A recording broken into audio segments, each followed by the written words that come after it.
राजनीति के आंगन से जुर्म की दुनिया तक, ग्रामीण इलाकों से शहर की गलियों तक, प्रदेश की हर छोटी बड़ी खबर से करेंगे आपको रूबरू। अद्यापर्यंत मागच्या 3-4 महिन्यापासून जेव्हा हा म्युकोरमायकोसिस, ज्याला आपण मराठीमध्ये ब्लॅक फंगस असं आपण ज्याला म्हणतो, जवळपास आत्तापर्यंत आपल्या नांदेड जिल्ह्यामध्ये आणि जवळपासचे जिल्हे त्याच्यामध्ये परभणी, हिंगोली, लातूर आणि बीडचे असे सगळे मिळून आपल्याकडे जवळपास आत्तापर्यंत 3 महिन्यामध्ये 142 पेशंट आपल्याकडे ॲडमिट होते।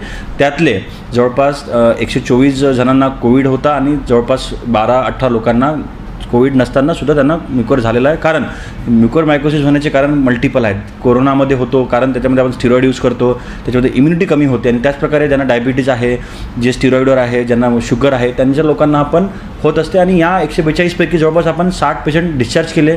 काही नॉर्मल म्हणजे काहींना सिम्पटम कमी होते त्यामुळे ते औषध घेऊनच दुरुस्त झाले, काही लोकांना सर्जरी करावी लागली, काही लोकांना सर्जिकल डिब्रायमेंट करून आपण सोडलेलं आणि जवळपास 18 ते 20 जणांचा याच्यामध्ये मृत्यू झालेला आहे। कारण ते उशिराने आपल्या इस्पितळामध्ये ॲडमिट झाल्यामुळे त्यांना आम्ही डॉक्टर प्रयत्न करून सुद्धा आपण त्यांना वाचवू शकलो नाही।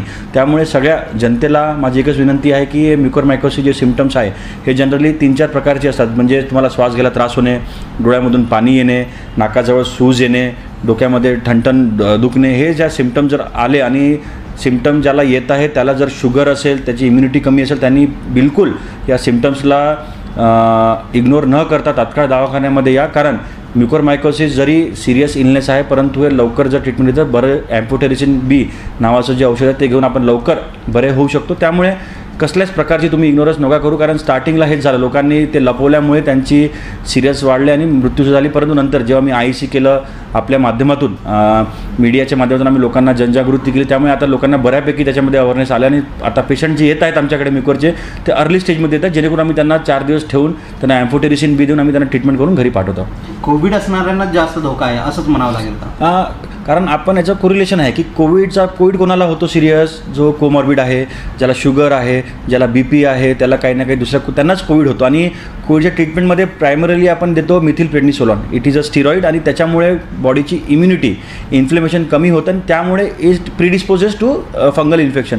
कारण हे म्युकर काही हे माणसातून म्हणजे कम्युनिकेबल नाही आहे। प्रत्येक ॲटमॉस्फिअरमध्ये याचे म्युकरचे स्पोर्स असतात, परंतु ज्याच्या बॉडीमध्ये इम्युनिटी कमी झाली त्याच्यामध्ये याचा ग्रोथ होतो आणि त्याला हा अफेक्ट करत असतो। मला सगळ्याला हे सांगायचं आहे की स्पेशली जे पेशंट इम्युनो कॉम्प्रोमाइज्ड आहे, डायबिटिक आहे, ज्यांनी कोविडमध्ये सिरियस होऊन बरे होऊन बाहेर आलेले अशा लोकांनी आपल्या या जे मी सिम्पटम्स आता सांगितले आपल्याला 4-5 त्याला इग्नोर न करता तात्काळ तुम्ही दवाखान्यामध्ये या। आपल्याकडे GMCमध्ये आपण एक स्पेशल वॉर्ड केलेला आहे, तिथे आपण ट्रीटमेंट करत आहोत सगळ्या पेशंटची। आणि त्याचप्रकारे आपल्याकडे सगळे स्पेशालिस्ट ENT, ऑप्थॅल्म सगळे डॉक्टरसुद्धा आहे आणि एम्फोटेरिसिन बी बऱ्यापैकी आपल्याकडे उपलब्ध आहे। कसल्याच प्रकारे शॉर्टेज नाही आहे आणि गव्हर्नमेंट ऑफ महाराष्ट्र आपल्याला मोठ्या प्रमाणामध्ये औषध आपल्याला पेशंटच्या प्रपोर्शननी आपल्याला उपलब्ध करून देत आहे। त्यामुळे कसलीही घाबरण्याची गोष्ट नाही आहे। सगळे सर्जिकल आणि मेडिसिनल दोन्ही ट्रीटमेंट आपल्याकडे चांगल्या रीतीने होत आहेत।